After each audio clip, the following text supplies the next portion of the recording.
Private podcasting is the new, old phenomena ripping through the industry airwaves this week. From Apple going all in with podcasts you can subscribe to, Spotify rebutting with their alternative, and Facebook, well, launching something. You might be wondering, how does a not trillion-dollar podcast company like Castos feel about it all? Surprisingly delighted for creators, that's how. You're listening to The Audience Podcast, your home to stories and lessons for podcasters looking to take their show to the next level, for people just getting started with podcasting, to brands and celebrities monetizing their audio experience. The Audience Podcast has it all. Never miss another show by subscribing at castos.com/subscribe. That's castos.com/subscribe. In today's episode, Craig and I go deeper on Apple and Spotify's announcement and how we feel Castos fits in to the larger podcast creator economy, especially for those of you who are looking to earn a living through podcasting. Okay, let's dive right into the show. Welcome back to the Audience Podcast. I'm your host, Matt, joined again by Craig. Craig, welcome back. Hey, Matt, thanks for having me. Oh man, things have changed in the podcasting landscape since the last time you've been on your own show. We're going to talk about some of that stuff today. If you're a secret podcast listener of the Academy, which you can find at academy.castos.com, you heard me talk about some of this stuff today, which is a lot about the private podcasting in Apple space and Spotify space, podcasts at large. We're going to talk about our stance on it today. But yeah, Craig, lots happening. Like some people's podcasts still don't work in Apple. So I heard today, still 10, 11 days into this fiasco. Yeah, I mean, I think that's a whole other topic that maybe we should kind of tackle first is there has always been what we think of as like a platform risk with podcasting. Us from a business and from a podcaster perspective is your exposure to potential audience has largely been based in one place, and that's Apple Podcast up until now. And, for us as a company, Apple deciding, hey, we're going to go do this thing like paid subscriptions, or hey, we're going to change the way an RSS feed is ingested and displayed and not tell anybody is kind of a thing where we're kind of sitting back after the announcement last week and saying, oh my gosh, we have to do this thing to change how Apple displays RSS feeds is without any notice is kind of a big thing for us to take care of, because we want our customer shows to be able to be visible and all the right, proper information and everything. But from a podcaster's perspective too, I think that the announcements last week and Apple basically shutting down Podcast Connect, for all intents and purposes for most of a week is maybe a bit of a wake-up call to people say, wow, like, do I really want a lot of the availability and access to this asset that I'm creating in my podcast to be based on a place that you really have no control over? You can't, email or call somebody and have them get back to you. They'll fix it when they want to fix it. The kind of that single point of failure to your show. Is that really what you want to do? While balancing at the same time, between Apple and Spotify, they make up the vast majority of exposure and ability for you to get new listeners. So I think that you got to balance those two things of saying like, hey, podcasting is kind of a platform-based thing where people find shows and listen in a place, whether it's Apple Podcasts or Spotify or Podcast Index or whatever it is, with, being able to control and own where your show comes from and how people can get access to it. So it was a pretty big wake-up call, both from our perspective and us as podcasters. And to be fair, which, I don't really like to be fair all the time to these massive billion-dollar, the way I see it, Craig, is I see billion-dollar businesses, and let's not forget, Facebook is now getting into the quote-unquote podcasting game. I think they also announced a partnership with Spotify to have the player embedded in Spotify. Can you imagine those discussions of the most simple, probably 3 lines of code that they'd have to add to make this work, but the mega $1 million deal that it potentially is? I see these billion-dollar companies taking on trillion-dollar companies, Spotify, Facebook, taking on trillion-dollar Apple, right? And the creators, the people who make up the majority of podcasting, just sitting on the sidelines watching this stuff go and play out is pretty tremendous. But to give Apple credit, I guess, creating a podcast membership system, a payment system to do this kind of private podcasting, it's no easy feat, especially at Apple size.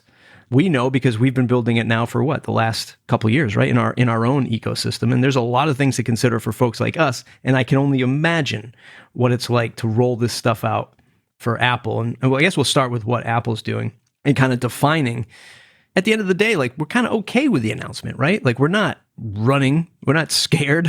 We actually think that this is a good thing because now people will have the opportunity to either monetize their own podcast, and then conditions people to say, oh, I can actually pay for a podcast. I can get this extended content. I can get ad-free content. That's a thing. And that'll sort of condition the market for other creators like folks who host here at Castos. Yeah. I mean, I think that one of the things that I chatted with Jay about in the kind of announcement episode of the Three Clips podcast. So as an aside, anyone who didn't hear, Castos acquired the Three Clips podcast by Jay Acunzo. So threeclipspodcast.com. Check it out. If you like this show and you are really wanting to kind of up your game in the craft of podcasting and how to really make great content, check out Three Clips. It's fantastic. But Jay and I were chatting about why Castos acquired Three Clips and kind of what we see in the podcasting space in general. And it is exactly that, Matt, that you now are able to kind of raise your hand and say, I make really freaking great content and I deserve to be paid for it directly. Not this, hey, I'm going to have a course that I sell on the side and all these weird marketing drip things that you might like. If you're a true, like, I just want to be a podcaster, you can do that really easily now. And I think that when we talk about like, absolutely kudos to Apple and to Spotify here in a few months for saying like, hey, they're going to support creators that just want to very simply and purely on their platform, granted, and maybe they don't have the relationship with their paying customers or paid listeners that they could have with a platform like ours. But for people who just want to get paid to create content, yeah, kudos to Apple for investing in the podcasting ecosystem to support creators like that, because I think it's absolutely fantastic. Yeah. And that's the way, at least, again, Apple, while at the time of this recording, it's not live just yet, the paying to actually go in and pay for a podcast and get that private subscription. You can start to build, I think, if you can log into Podcast Connect and it doesn't crash on you, you can start to build out your private podcast there.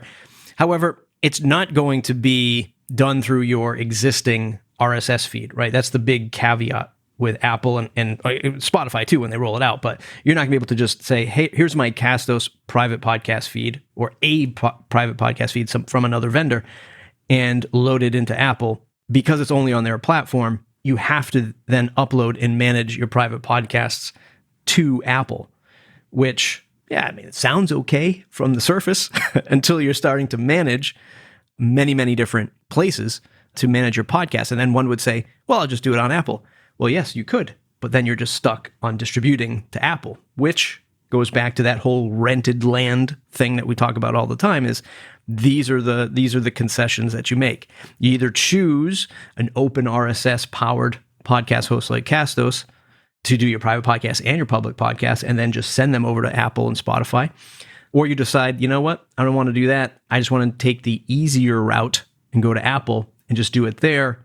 But then the trade-off there is only on Apple, and you don't really, quote unquote, own that relationship with the customer.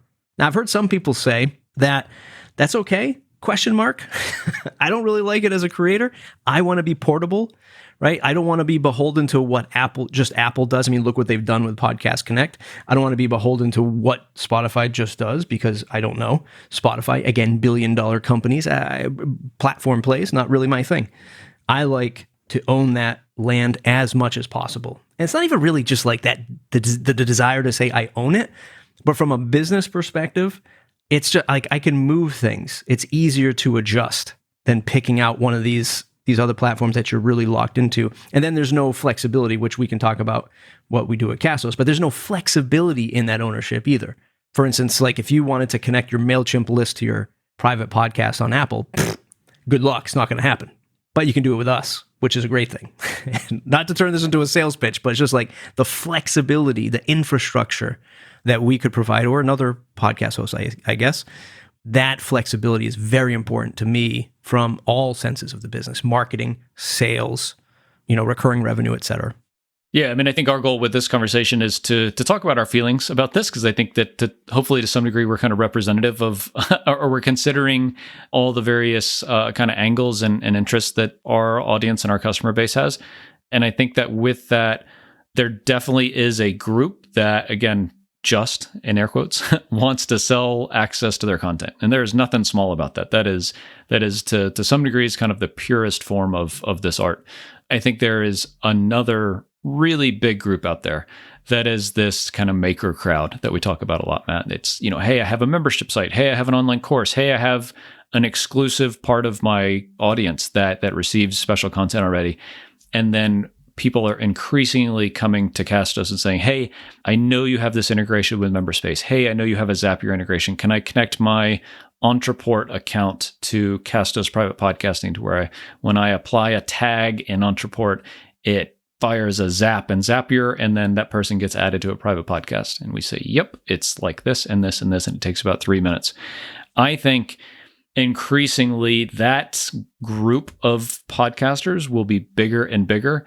And I think the cool thing is they will be, I don't know if powerful is the right word, Matt. That seems like a little dramatic, but I think they will be more and more powerful in the market because a lot of those folks are already extremely savvy content creators and business people. They have the ability to create the content, to attract the audience, to have them buy their course or their membership site or whatever. Think about someone like Pat Flynn, right?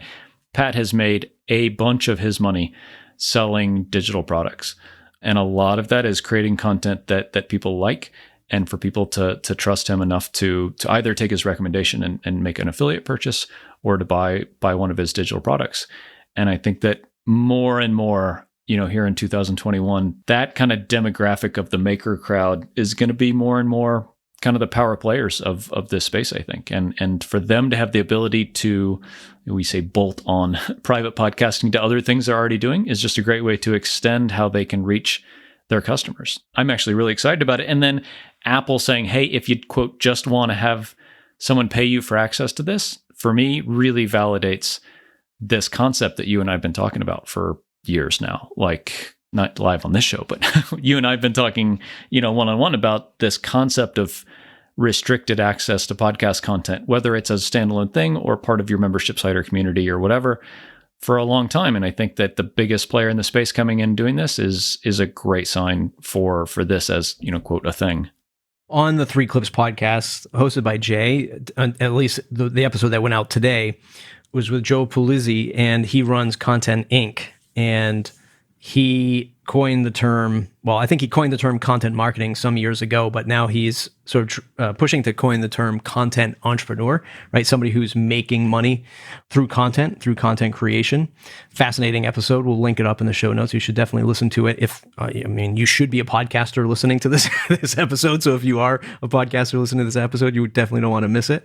But he and Jay, they talk about like the middle class of content creators, right? Folks, who are not these, I know we always use Joe Rogan, Mark Maron, like these shows that get tens of millions of downloads, people who are just trying to earn a living doing content in many places, either multiple podcasts, YouTube channels, writing, newsletters, right? People who are just like really giving it a concerted effort to pay the bills. And, that's where I think, like you said, if you want to just try that easy route of trying to monetize a show, sure, maybe Apple makes sense. Right. So you don't care about that first 30% that they take for the, year one, and you don't care about the 15% that they take year two. And you just don't want to deal with anything else. You just want to try to get something up there and tell somebody to go pay for my podcast. Sure. Sounds like a great way to go about it. But if you're trying to do all the things of a successful media company, right? Like newsletters, blogging, social media, the podcast, YouTube channel, like you're trying to do all of these things, set up all of these pillars. Of course, I'm biased because we're here and we're building the tools to help people do this kind of thing. But I think you'd be hard pressed to be able to just give it all up to Apple and just hope that all these other things happen. I think for that middle class content creator, as Jay and Joe talk about, like you're going to have to put in an effort and, again, at least have that flexibility in your platform and try not to do it on rented land as much as all of these platforms want us to do. So, yeah, at the end of the day, I do agree that great solution for that easy button of trying to monetize. But if you're really trying to take it serious, I think you then graduate, which is funny to say. I think you graduate from Apple back to Castos, like in like a year. Like, okay, your time to take it serious. Okay, now you come to Castos, and then we'll help you connect all those other dots. Yeah, it'd be interesting to see. I think that there probably will be very few people that just use Apple or Spotify even as a distribution channel to sell their content. I think that what we'll see is it's a place, and maybe it's 25 or 50% or something, maybe even. But I think that a lot of these savvy content creators are going to say like, hey, yeah, I need, I want to do other stuff too. I want to sell a paid email newsletter. I want to have a course. I want to have a membership site where I have videos or newsletters or training or something like that. And I think that is so much more common than I just want to sell access to my podcast as a standalone thing, only on Apple. And then if you're on Spotify, again, a lot of this stuff is still early. We heard about the Spotify announcement last week, but in terms of how they've positioned it so far, same thing. You'll be able to upload your private podcast to Spotify, but it's going to actually be a lot more complex because it'll only still be distributed on Spotify as far as I know, but hosted on Anchor. And, you really have to start to wonder about the terms of service, ownership of content and what you can and can't do. Even in Apple's own terms of service for the contract that you'd have to sign, the EULA, to accept private podcasting there is a line that says it's okay to, this is funny, it's okay that you can also promote your private podcast or your show in other places.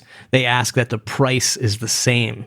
So it's already the underpinnings of just legal jargon where it's you can say your show's $9.99 a year on Apple, but you can't say it's $7.99 on Spotify. It's against the terms of service. It's just this, here's where we start to, really weigh the things. And again, for that, I think for a lot of folks who are that, middle-class content creator, nobody pays attention. But then as soon as you start to, grow or have some kind of substantial audience and you do start to really become a creator who's making a lot of money, that's when all the eyes are on you and they start to really find, we had this in our agreement and this is not part of or they see it somewhere else on a website. And it's you can get a discount if you buy it directly from my website, and that's against terms. And that's the stuff I don't like. I don't want to get into on the legal side of things. And we don't pretend to be lawyers here. No, for sure not.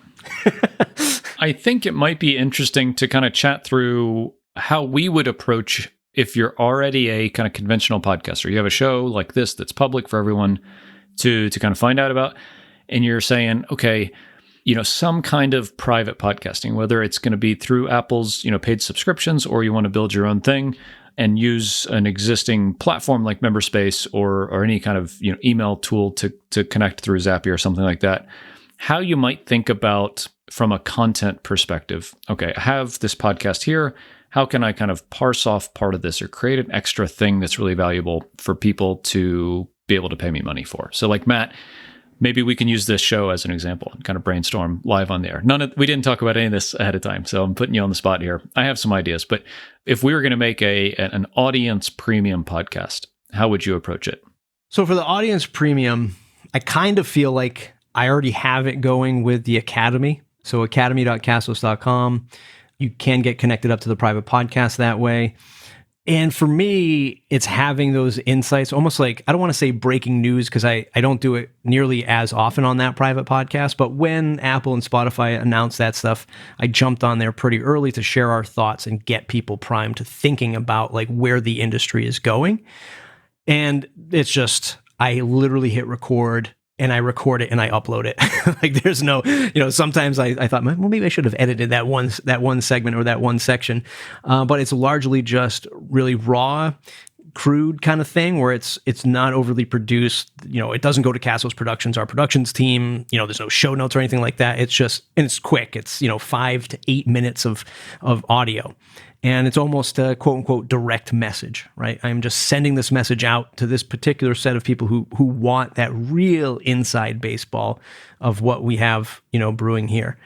That's how I kind of do it and how I would like to do it more for this particular podcast. Yeah, I think that's spot on. And I think that the other few ways that people might think about it is if you have a podcast that goes out every week, maybe make one of those weeks. So 3 out of 4 episodes are going to be public for everybody, and just keep with your regular production schedule and say, hey, the last one of the month is paid. So, hey, if you're interested, go over here to, mysite.com/premium and, pay for access to the podcast there. That's one way I think about it. I think this kind of insider episode is really interesting. So a lot of people that have interview-based shows all the time where it's the same two people. They could have a, hey, behind the scenes, this is what we're talking about when, quote, the mic isn't on. I think some of those are interesting. And I think the other one is if you have really exceptional content that just saying like, hey, I interviewed, Mark Maron or Tim Ferriss or whatever, and you got to pay to get access to it. I think that's a little more touchy, and I don't know exactly how I would kind of propose that to an audience, but I know some people that have done that say like, hey, we try to provide as much value as we can here on the show every week, but sometimes we get nuggets that are so good, we got to pay the bills, and this is probably the best way to do it. And I think that if you really are showing up every week and providing that value for the kind of standard free show, that you can do that. And people will say, hey, that's cool. I appreciate that, Matt has really gone out and found this person to interview and that the content is so great. I think typically the person has to be kind of well-known in your space for someone to pony up to pay for it on a kind of one-off or an exceptional basis. But that's the other way I would think about it. And then the other one is something we talked about and kind of alluded to before is if you have other content already part of an ecosystem, like a community, or you're doing webinars that are paid or something like that, to just repurpose those as audio content and have it as part of a private feed. We're working with a pretty big customer in the e-commerce space now that is doing that. They have paid webinars and they're repurposing them as podcasts and they're making them private to just a subsection of their email list. And so I just think that a lot of those, again, whether it's paid or whether it's just private, I think that any kind of just like slight deviation from what you're doing with your public content to where you can say, hey, for people that have raised their hand and say, hey, I really like what these guys are doing, or these gals are doing, I want more. Either just put it behind an email wall like we do with the Academy, put it behind a paywall like a membership site, or use something like Apple Podcasters, Spotify's, whatever they're going to call it, paid subscriptions down the line. All you're doing is jogging up all kinds of memories or ideas for Castos private podcasting, and why it's so great. Because like I'm thinking about like all of these little other products when you were talking about having other products and you want to repurpose those into a private feed. Not really going to want to do that on Apple, right? You're not going to create like this little section to repurpose your audio book because the audience, like not everyone's going to be on Apple to purchase that. And you're making the same, you're going to do the same effort to try to sell that piece of content on Apple as you would just selling it directly on your website and owning that platform and owning that checkout process.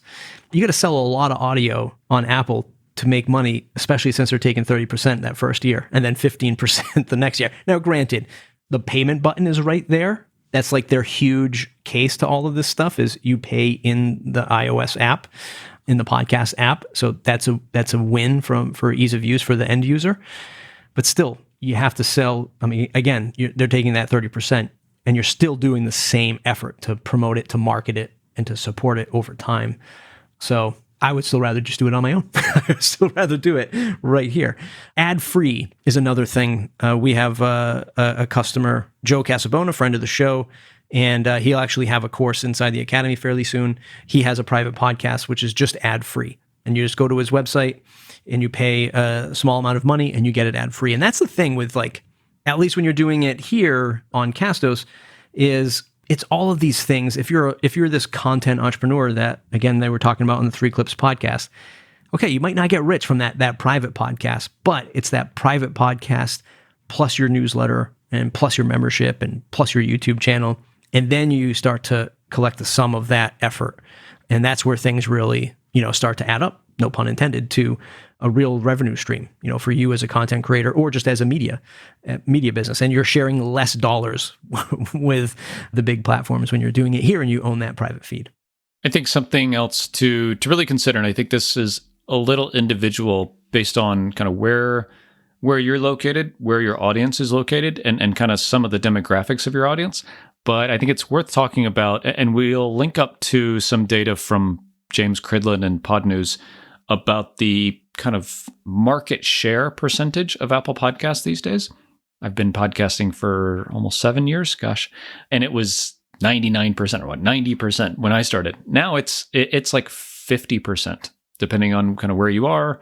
Outside of North America, it's much bigger. With the younger demographic, it's much bigger. And so I think folks looking at this and saying, oh, I can just put a podcast on Apple Podcasts and get paid for it. You might be talking about like 25% of your target audience. And, so you throw Spotify in there and then that covers a lot more of it. But I think that's just something for folks to consider, is like to be able to put this in front of everybody who you think might be interested, maybe a little more complicated than we think. So it's just something to keep an eye on, as this is an interesting thing for you and something you want to pursue, is like, okay, how can I actually do this to everybody, to where I'm not leaving a big chunk of my audience or my potential like customer base kind of out in the cold by kind of selecting out that group based on the platform that I offer my stuff on. And Spotify, from all the announcements and everything that I've seen so far, this private podcasting feature is just going to be US based. So you can't even have it, you can't have it in any of their other, country locations. It's just going to be US based, for however long they run the initial pilot for, I guess. I don't know. But all of the announcements now is you can't even do this outside of the US, which there's a lot of podcasters outside of the US last time I checked. Yeah. So, there's not many options for you, I guess, for that side of it if you're not in the US, which is unfortunate. One of the really interesting things about this is the attention on this that it's getting in the news and the media and the podcasting space in general. Matt, I feel like we've been the ones wearing like the baby blue tuxedo at a wedding or something for a while, talking about private podcasting as much as we have. And in the week and a half since the announcement, I see the concept of private podcasting everywhere. And I think it's fantastic because, we have it on the homepage of our site. We have it within our dashboard now that this is the future of podcasting. And we really do believe that. And I think we're as a company kind of pretty firmly putting the stake in the ground and saying, like, we believe this is a thing. We believe this is, as that content entrepreneur, this is a way for you to make money, whether it's a standalone thing or on a platform like ours. And I believe that the way that we will see this play out is the really savvy content creators, whether you're already doing it or you're just becoming a more savvy content creators, will see that doing this on a platform only is just not enough. I mean, I think we have kind of a hypothesis that people just selling access to their podcast as their only business model is exceedingly difficult. And there will be very few people who are able to sell enough to make to pay rent or to pay the car payment or something like that.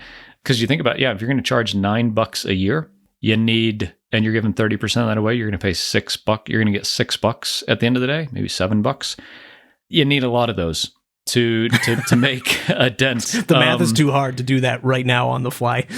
you just need a lot of people paying you $6 a year. And I think that what we'll see is that, this is cool and it's interesting and it shines the light on private podcasting as a concept, but that a lot of all these really smart people who are, content entrepreneurs and want to find a way to monetize their passion are going to not do this only on one platform where they take a big cut and you don't have access to, hey, who is this person that I know they're subscribed to my private podcast, but I want to tell them about this course I'm creating, or I want to meet up with them in person because I'm going to be in Austin next week.